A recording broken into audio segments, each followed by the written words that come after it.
going in, they're taking the left kidney out that the tumor is attached to, and then they're also they're going in, it's like considered open heart surgery, where they're going to take out the tumor that goes up in her IVC vein, and they'll put her on a bypass machine, and it's about 10-hour surgery, so it's a pretty major surgery. They'll open her up across her stomach, and then they'll open her down her chest too, so they can, get to pretty much everything inside.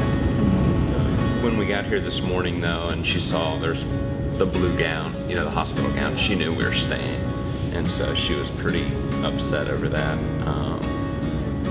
for probably 40 minutes, crying, just really upset, trying to rip her gown back off, and it was rather dramatic when we first got here, but she was tired.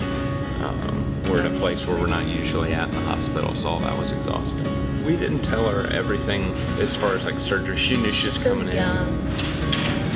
Well, and it seems like when we've tried to explain things to her, she gets it blown up so big in her head that it makes it worse. She anticipates it so great. So, I mean, we've talked about her having surgery. She knows she's gonna have the tumor removed, but she didn't really understand what was going on today, and we felt like we wanted to kind of keep it to an extent that way, let her enjoy the time she had. She's fine. She doesn't need to know that, they're gonna be opening my rib cage and they're gonna be cooling my body completely down and stopping my heart. She doesn't need to understand all of that.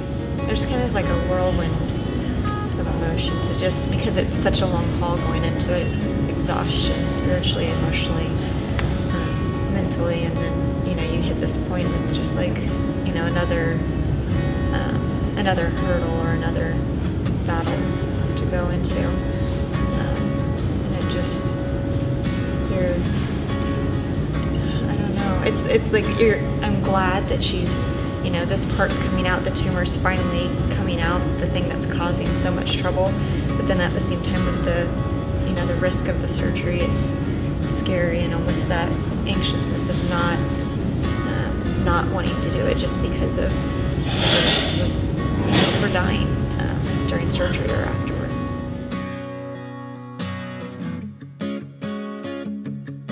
Right after surgery, they started explaining kind of how the procedure went, and they showed us some pictures of the IVC opened up and pulling the tumor out of there, and showed us pictures of the kidney and how much was removed, and it was a large mass that they still pulled out, but it had shrunk.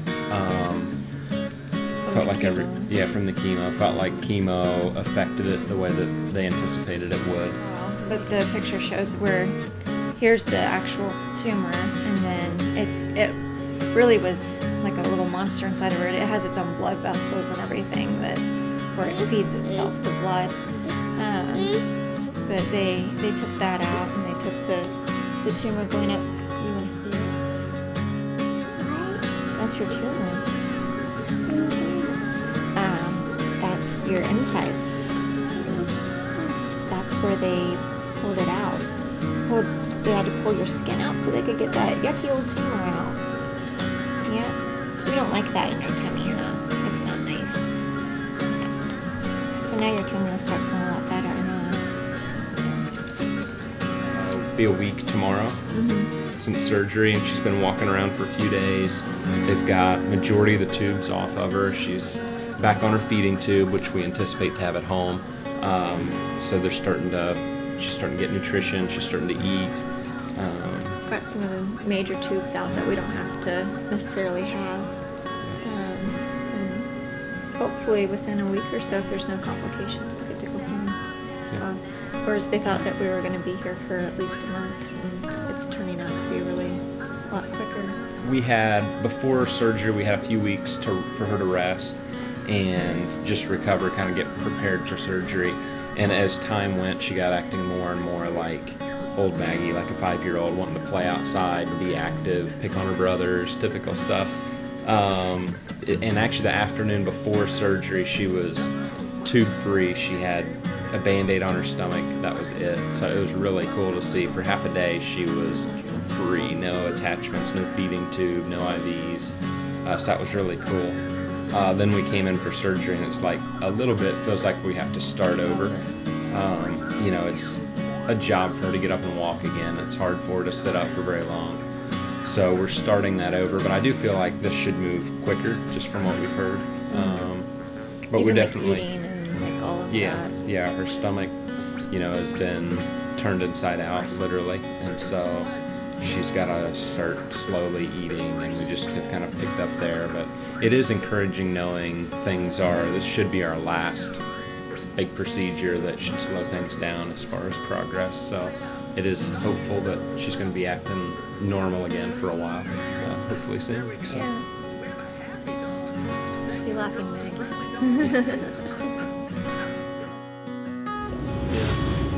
When this all started, our first concern was taking care of Maggie, first and foremost, and we put everything else aside. But then your mind starts wondering, is my insurance going to cover these? And we're blessed to have insurance, that has covered majority of everything at the hospital. And so most people think, well, if that's covered, you're good. But we're driving here so much, and then you're away from home, so you're eating out, and we've been staying at the Ronald McDonald House, so.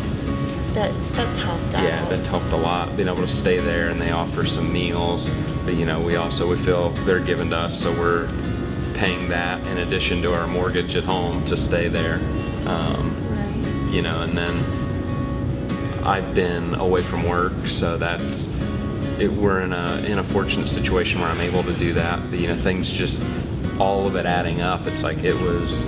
Well, and there's even the small thing, like not just the cost here, but the things at home that Maggie needs that would just make life a little bit, easier for her. Stuff for her bed, the stuff for her feeds, things for even little and it sounds like little things, but it's all the little things add up to, quite a bit. The coverings for her arms, or hats to make her feel better because she doesn't have any hair, headbands,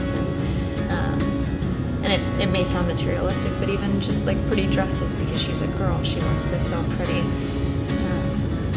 And then doing things because you're doing things for her, you don't want the boys to feel left out, so then you're also doing things for the boys to, which is we want them to feel loved too, so we can't leave them out. Just as we've gone through this, we've had friends and family that have been very supportive. But as far as NC4K has, provided gas cards, which we're driving 2 to 3 times a week. We're coming 40-minute drive each way. So that's been tremendously helpful. And sent gifts for Maggie, sent gifts for her brothers. And it's it was like Christmas. Yeah. She was so excited when she opened that box. She was just like, they were overwhelmed. Yeah, and it has been cool. It's like, we're going through and it gets tough, and there's times, days when you're just feeling down, and it's like to have just little things, especially for the boys, because they get left out a lot. Everybody thinks about Maggie, but you guys have thought about The whole family. The family, and supporting us and what we're going through as parents and the family that way. But then also with the kids, just being there to offer some excitement and happiness for a little while has been really cool.